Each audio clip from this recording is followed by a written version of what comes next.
Black woman allegedly scammed out of $2 million by her ex-husband. Let's get into it. New Netflix documentary series, Love Con Revenge, where a victim of the infamous Tinder swindler helps other victims who lost money from dishonest romantic partners get justice.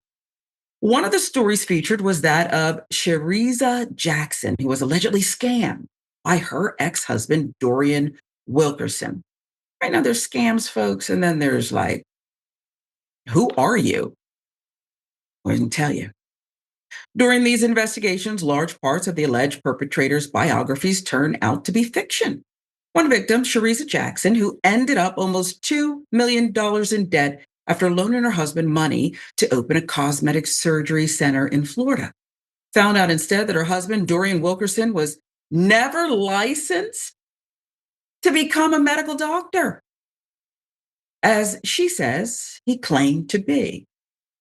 Now, a lot of times people like to blame the so-called victim. You're my husband. You said you're cosmetic surgeon. I mean, I'm inclined to believe that. But I think it's a hell of a good investment. Sure, we could take out a loan. I mean, who's not going to get their money back? All these Brazilian butt lifts and things. You're going to get your money back in no time. Not this time. Year into their wedding bliss, she says she supported him in opening a cosmetic center that would offer breast augmentation, tummy tucks, and those Brazilian butt lifts.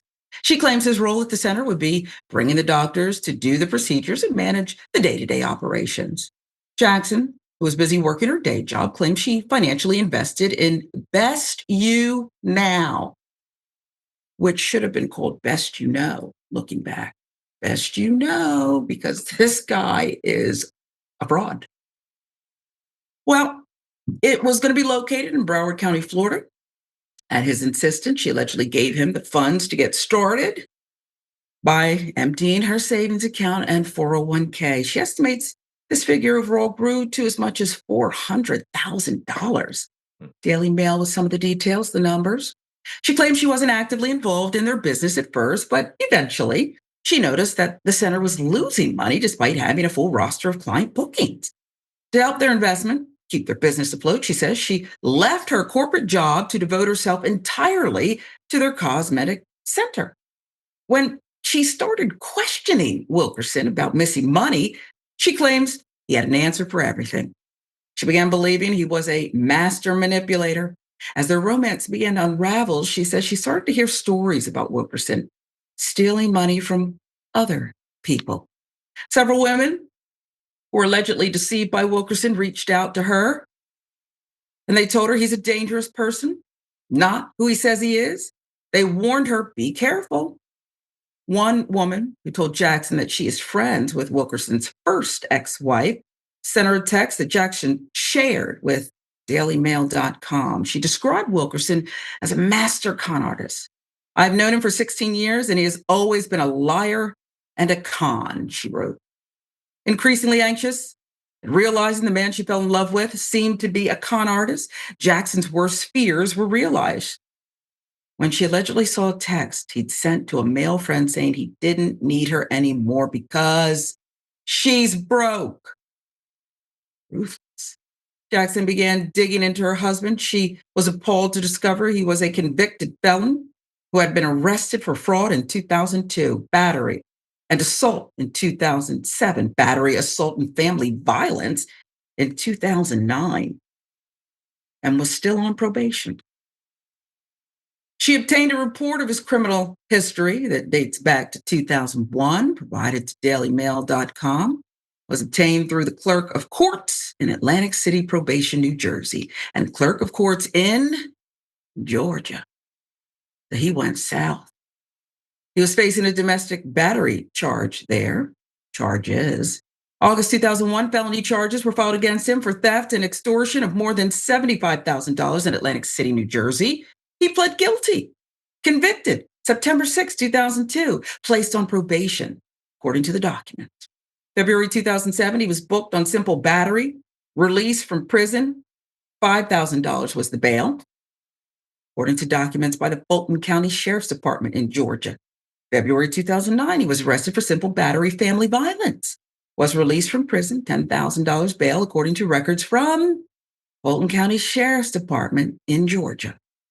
He was also charged in August 2017, speeding, Broward County, Florida, and for careless driving in Pembroke Pines, Florida. January 2020 records show. Jackson says when she confronted him, he filed a bogus police report against her, having to do with their joint finances, trying to get her arrested.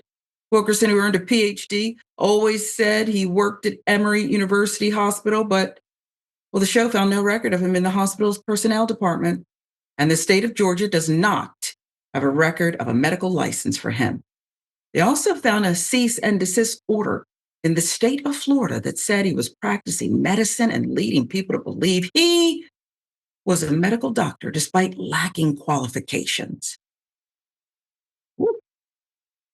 It's worse, a lot worse. A person died at his medical practice. A Plantation Plastic Surgery Center used an obstetrician gynecologist as an unqualified anesthesiologist, and a Brazilian butt lift patient died after surgery. Florida Department of Health Administration complaint says this. The Best You Now plastic surgery didn't return a message left by a Miami Herald reporter.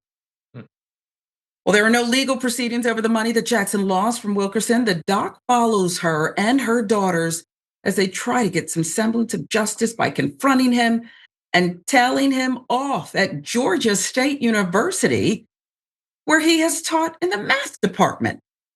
Wilkerson claims he only used his doctor title to reflect his PhD. Let's talk about one of the daughters.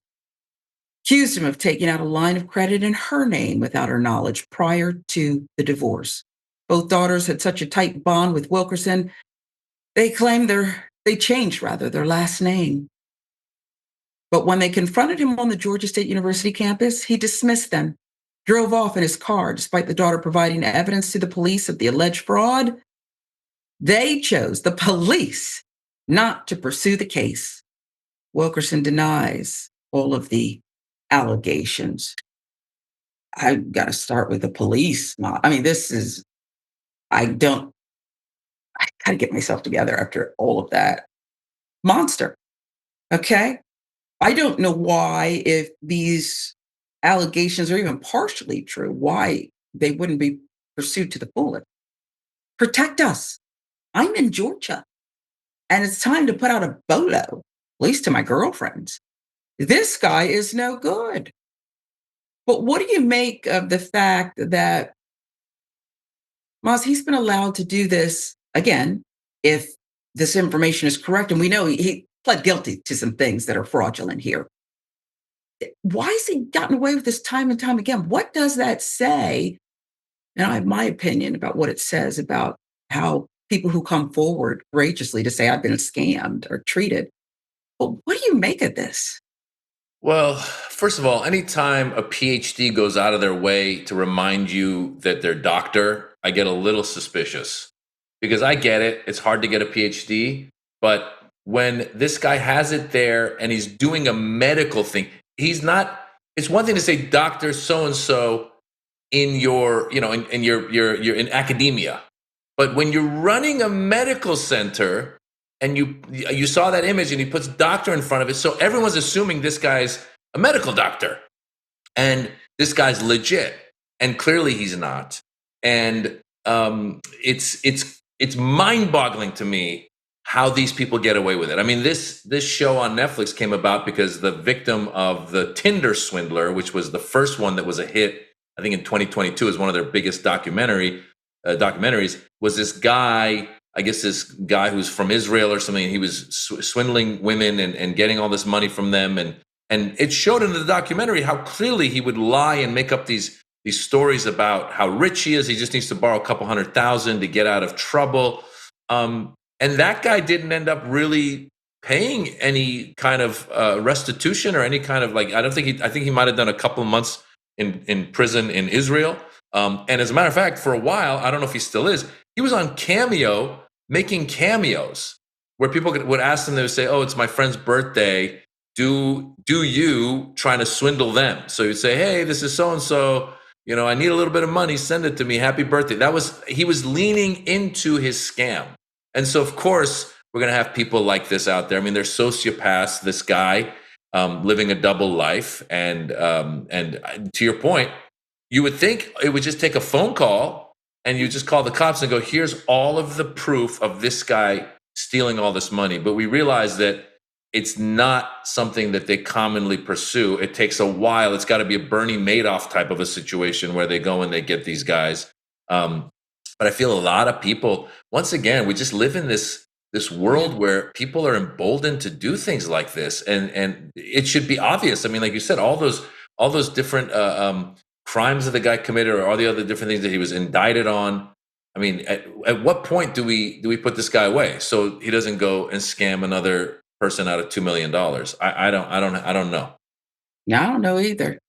Scamming more women. It's apparently he's very good at that. He's an expert in that. Okay. And you're right. These people who go out of look, I'm not going to hire Dr. Cornell West to do my mommy makeover. And I respect him, but I don't need Dr. Cornell West to, you know, think he's going to fix this. It's not how it works. Okay. But this is real. And I think it's a cautionary tale. And it's a shame we have to tell our friends this. And maybe, and look, I've been taken before, but I'm a journalist, so maybe I'm more skeptical. But I think people don't understand that because they are one way, not everybody's like that. Some people have no conscience. They are diabolical. And you have to stay woke, if you will.